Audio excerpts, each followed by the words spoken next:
ನೀವು ನೋಡ್ತಿದ್ರ public next. ನಾನು ಪದ್ಮಶ್ರೀ. ನಿದ್ರಾದೇವಿ next door ಚಿತ್ರದ ಹಾಡು ಇವತ್ತು ಬಿಡುಗಡೆ ಆಗಿದೆ. ನಮ್ಮೊಟ್ಟಿಗೆ ಶೈನ್ ಶೆಟ್ಟಿ ಅವರಿದ್ದಾರೆ, ಬನ್ನಿ ಅವ್ರನ್ನ ಮಾತಾಡಿಸ್ಕೊಂಡು ಹೋಗೋಣ. ಅದೇ ರೀತಿ ನಿದ್ರಾದೇವಿ ನೆಕ್ಸ್ಟ್ ಡೋರ್ ಚಿತ್ರದಲ್ಲಿ ಇವ್ರದ್ದೊಂದು ವಿಭಿನ್ನ ಪಾತ್ರ ಇದೆ ಅಂತೆ, ಅದ್ರ ಬಗ್ಗೆ ಒಂದು ಸ್ವಲ್ಪ ಕೇಳ್ಕೊಂಡು ಹೋಗೋಣ. ಸರ್, ಮೊದಲಿಗೆ ನಿದ್ರಾದೇವಿ ನೆಕ್ಸ್ಟ್ ಡೋರ್ ಟೈಟಲೇ ಒಂದು ಸ್ವಲ್ಪ ಇಂಟ್ರೆಸ್ಟಿಂಗ್ ಆಗಿದೆ, ವಿಭಿನ್ನವಾಗಿದೆ, ಇದ್ರ ಬಗ್ಗೆ ಹೇಳಿ ಸರ್. ಅಂದರೆ ನಮ್ಮ ಡೈರೆಕ್ಟರ್ ಸುರಾಗ್ ಅವರು ಮಾಡಿರುವಂಥ ಕತೆ ಇದು. ಅವರ ಟ್ಯಾಲೆಂಟಿಗೆ ತಕ್ಕಂಗೆ ಅವರು ಇಷ್ಟು ವರ್ಷ ಏನು ಎಕ್ಸ್ಪೀರಿಯನ್ಸ್ ಮಾಡಿದವರು ಅವ್ರ ಇಡೀ ಜರ್ನಿಯಲ್ಲಿ, ಅದಕ್ಕೆ ಸರಿಯಾಗಿ ಒಂದು ಒಳ್ಳೆ ಕತೆನ ಹೆಣೆದಿದ್ದಾರೆ. ಆ್ಯಂಡ್ ಕನ್ನಡದಲ್ಲಿ ಒಂದು ಈ ಜೆನ್ಸಿಗಳಿಗೆಲ್ಲ ಕನೆಕ್ಟ್ ಆಗುವಂಥ ಒಂದು ಕತೆ, ಅಟ್ ದ ಸೇಮ್ ಟೈಮ್ ಅದೇ ಥರದ ಒಂದು ಟ್ಯಾಲೆಂಟೆಡ್ ಟೀಮ್ನ ಕಟ್ಕೊಂಡು ಮಾಡಿರುವಂಥ ಸಿನಿಮಾ. ಸೊ ನಿದ್ರೆ ಬರದೇ ಇರೋರಿಗೆ ಯಾವ ರೀತಿ ನಿದ್ರೆ ಮಾಡಬೇಕು, ಅದು ಪಾಸಿಟಿವಲ್ಲಿ ಹೆಂಗೆ ಮಾಡಬೇಕು, ನೆಗೆಟಿವ್ ಆಗು ಹೆಂಗೆ ಮಾಡಬೇಕು ಅನ್ನೋದನ್ನು ತೋರಿಸಿರುವಂಥ ಒಂದು ಸಿನಿಮಾ. ಇವತ್ತೊಂದು ಹಾಡು ಕೂಡ ರಿಲೀಸ್ ಆಗಿದೆ, ಅಯ್ಯೋ ಅಯ್ಯಯ್ಯೋ ನಿದ್ದೆ ಬರ್ತಾ ಇಲ್ಲ ಅಂತ ಏನು ಮಾಡೋದು, ಆ ಸಾಂಗ್ ಬಗ್ಗೆ, ಈ ಟ್ರಾಮಾ ಬೇಸ್ಡ್ ಮೇಲೆ ಅಂತಲೂ ಕೂಡ ಹೇಳಿದ್ರು, ಅದ್ರ ಬಗ್ಗೆ ಒಂದೆರಡು ಮಾತು. ಇಲ್ಲ, ತುಂಬ ಕೋಕಿಯಾಗಿ ಗುಬ್ಬಿ ಅವರು ಹಾಡಿ ಬರೆದಿರುವಂಥ ಸಾಂಗು, ಜೊತೆಗೆ ಸೈಫ್ ಅವರು ಕೂಡ ಬರೆದಿದ್ದಾರೆ ಅದನ್ನು. ನಕುಲ್ ಅಭಯಂಕರ್ ಮ್ಯೂಸಿಕ್, ಇದೆಲ್ಲ ಸೇರಿ ಒಂದು ಒಳ್ಳೆ ಹಾಡನ್ನು ಕ್ರಿಯೇಟ್ ಮಾಡಿದ್ದಾರೆ. ಒಂದು ವೆರಿ ಕ್ವರ್ಕಿ ಪ್ರಮೋಷನಲ್ ಕಂಟೆಂಟ್ನ ಶೂಟ್ ಮಾಡಿ ಇವತ್ತು ರಿಲೀಸ್ ಮಾಡಿದ್ದಾರೆ. ಇಡೀ ಸಿನಿಮಾ ಯಾವ ರೀತಿ ಇರುತ್ತೆ ಅನ್ನೋದಕ್ಕೆ ಇದೊಂದು ಇನ್ವಿಟೇಷನ್ ಕೊಡುವಂಥ ಒಂದು ಸಾಂಗ್ ಅಂತ ಹೇಳೋದಕ್ಕೆ ಇಷ್ಟಪಡ್ತೀನಿ. ಈ ಚಿತ್ರದಲ್ಲಿ ನಿಮ್ಮ ಪಾತ್ರ ಎಷ್ಟು ವಿಭಿನ್ನವಾಗಿರುತ್ತೆ, ಮೇನ್ ಪಾತ್ರ ಅಂತಲೂ ಹೇಳಿದ್ದಾರೆ.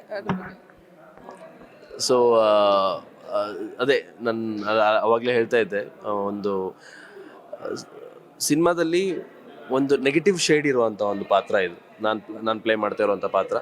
ಸೊ ಸನ್ನಿವೇಶಗಳಿಗೆ ತಕ್ಕಂಗೆ ನೆಗೆಟಿವ್ ಆಗುವಂಥ ಪಾತ್ರ, ಅದು ಸನ್ನಿವೇಶಗಳಿಗೆ ತಕ್ಕಂಗೆ ಯಾವ ರೀತಿ ಬದಲಾಗುತ್ತೆ ಅಂತ ತೋರಿಸ್ಕೊಡುವಂಥ ಒಂದು ಪಾತ್ರ.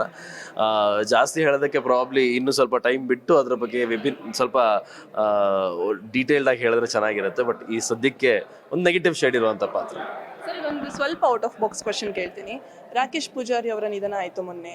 ಈ ಒಂದು ವಿಚಾರ ಸಂಬಂಧಪಟ್ಟಂಗೆ ಸೋಷಿಯಲ್ ಮೀಡಿಯಾದಲ್ಲಿ ಆಗಿರ್ಬೋದು ತುಂಬ ಜನ ಕಾಂತಾರ ಸಿನಿಮಾನ ಹೇಳ್ತಾ ಇದ್ದಾರೆ. ಕಾಂತಾರ ಸಿನಿಮಾಕ್ಕೆ ಮೊದಲಿಂದಲೂ ಸ್ವಲ್ಪ ನೆಗೆಟಿವ್ ಫೇಮ್ ಇದೆ ಅಂತ. ನೀವು ಕೂಡ ಕಾಂತಾರ ಸಿನಿಮಾದಲ್ಲಿ ಆ್ಯಕ್ಟ್ ಮಾಡಿದ್ದೀರಾ. ಸೊ ಈ ಒಂದು ರೆಸ್ಪಾನ್ಸ್ಗೆ, ಜನ ಹೇಳ್ತಿರೋ ರೆಸ್ಪಾನ್ಸ್ಗೆ ನೀವೇನು ಹೇಳ್ತೀರಾ? ಮೇಡಮ್, ಒಂದು ಸಿನಿಮಾ ಅಂತ ಬಂದಾಗ ಅದರಲ್ಲಿ ಏನಿಲ್ಲ ಅಂತ ಹೇಳಿದ್ರು, ತುಂಬ ಸಣ್ಣ ಮಟ್ಟದಲ್ಲಿ ಮಾಡ್ತೀನಿ ಅಂತ ಹೇಳಿದ್ರು ಒಂದು 100 ಜನ ಕ್ರೂ ಇರ್ತಾರೆ. ಆ್ಯಂಡ್ ಒಂದು ಕಾಂತಾರ ಅಂತ ಒಂದು ಸಿನಿಮಾ ಬಂದಾಗ ಇದ್ರ ಹಿಂದೆ ಮಾಡಿದಂಥ ಮೊದಲನೇ ಪಾತ್ರ ಅಂದರೆ ಮೊದಲನೇ ಇವಾಗ ಸೀಕ್ವೆಲ್ ಮಾಡ್ತಿದ್ದಾರೆ. ಫಸ್ಟ್ ಕಾಂತಾರ ಮಾಡಿದಾಗ ಅದರಲ್ಲೇ 100ಕ್ಕಿಂತ ಜಾಸ್ತಿ, ಅಂದರೆ ಆಲ್ಮೋಸ್ಟ್ ನನ್ನ ಪ್ರಕಾರ 500ರಿಂದ 1000 ಜನ ಕ್ರೂ ಇದ್ರು. ಇವಾಗ ಕಾಂತಾರ ಸೀಕ್ವೆಲ್ ಮಾಡ್ತಿದ್ದಾರೆ. ಆ್ಯಂಡ್ ಅದರ ಇಡೀ ಸೆಟ್ಟಲ್ಲಿ ಎಷ್ಟು ಜನ ಕೆಲಸ ಮಾಡ್ತಿರ್ಬೋದು ಅಲ್ವಾ? 500ಕ್ಕೂ ಜಾಸ್ತಿ, 1000ಕ್ಕೂ ಜಾಸ್ತಿ ಜನ ಕೆಲಸ ಮಾಡ್ತಿರ್ತಾರೆ. ಸೊ ಇವಾಗ ನಾವೇ ತಗೊಂಡ್ರೆ, ನಮ್ಮ ಏರಿಯಾದಲ್ಲೇ ತಗೊಂಡ್ರೆ, ನಮ್ಮ ಏರಿಯಾದಲ್ಲಿ ಎಷ್ಟು ಜನ ಅಂದರೆ ಜನಸಂಖ್ಯೆಯನ್ನು ತಗೊಂಡ್ರೆ ಎಷ್ಟು ಜನ ಒಂದು ದಿವಸಕ್ಕೆ ಆ ಥರ ತೀರ್ಕೊಳ್ತಾರೆ, ನಿಧನರಾಗ್ತಾರೆ, ನಾವು ನೋಡ್ತಿರ್ತೀವಿ ನಮ್ಮ ಏರಿಯಾದಲ್ಲಿ, ನಮ್ಮ ಊರಲ್ಲಿ, ನಮ್ಮ ಜಾಗದಲ್ಲಿ. ಸೊ 1000 ಜನಸಂಖ್ಯೆಯಲ್ಲಿ ಇಬ್ಬರು ಈ ಥರ ತೀರ್ಕೊಂಡಾಗ, ಈಗ ಇಬ್ಬರು ತೀರ್ಕೊಂಡಿದ್ದಾರೆ. ಅಂದರೆ ಮೊದಲನೇ ಒಂದು ಕೇರಳದ ಒಬ್ಬರು ನಟ ತೀರ್ಕೊಂಡ್ರು, ಈಗ ರಾಕೇಶ್ ಕೂಡ ಪೂಜಾರಿ ಅವರು ಕೂಡ ತೀರ್ಕೊಂಡ್ರು. ಸೊ ಅದನ್ನ ಸಿನಿಮಾಗೆ ಹೋಲಿಸೋದ್ರಲ್ಲಿ ಯಾವುದೇ ಅರ್ಥ ಇಲ್ಲ ಅಂತ ನಾನು ಅನ್ಕೊಳ್ತೀನಿ. ಯಾಕಂತ ಹೇಳಿದ್ರೆ ಇಬ್ರು ನಿಧನರಾಗಿರುವಂಥ ಕಾರಣ ಬೇರೆ ಬೇರೆನೇ ಇದೆ. ಅವರು ನೀರಲ್ಲಿ ಈಜಾಡೋದಕ್ಕೆ ಹೋದ್ರು, ಇವರಿಗೆ ಹಾರ್ಟ್ ಅಟ್ಯಾಕ್ ಆಯಿತು. ತುಂಬ ಬೇಸರವಾದಂಥ ಸಂಗತಿ. ಒಬ್ಬ ಪ್ರತಿಭಾನ್ವಿತ ಕಲಾವಿದ. ನಾನು ರಾಕೇಶ್ ಪೂಜಾರಿ ಅವ್ರನ್ನ ಹತ್ತಿರದಿಂದ ಯಾವತ್ತೂ ನೋಡಿಲ್ಲ, ಬಟ್ ಅವ್ರ ನಟನೆಯನ್ನು ನೋಡಿದ್ದೀನಿ. ಅವರ ರಿಯಾಲಿಟಿ ಶೋ ಅಲ್ಲಿ ಅವ್ರು ಮಾಡಿರುವಂತಹ ಪಾತ್ರಗಳನ್ನು ನೋಡಿದ್ದೀನಿ. ತುಂಬ ಚೆನ್ನಾಗಿ ಒಂದು ಹ್ಯೂಮರಸ್ ಆ್ಯಕ್ಟರ್ ಅವರು. ಕನ್ನಡ ಚಿತ್ರರಂಗಕ್ಕೆ, ಅದು ಈಗ ಇರುವಂಥ ಪರಿಸ್ಥಿತಿಯಲ್ಲಿ ಕನ್ನಡ ಚಿತ್ರರಂಗ ಈ ಥರದ ಪ್ರತಿಭಾನ್ವಿತ ಕಲಾವಿದರನ್ನ ಕಳ್ಕೊಳ್ತಾ ಇರೋದು ನಮಗೆ ತುಂಬ ದೊಡ್ಡ ಹ್ಯೂಜ್ ಲಾಸ್ ಇದು. ಸೊ ಈ ಥರದ ಘಟನೆಗಳಾಗದೇ ಇರಲಿ ಅಂತ ಅಂದರೆ ದೇವರಲ್ಲಿ ಬೇಡ್ಕೊಳ್ಳೋಣ.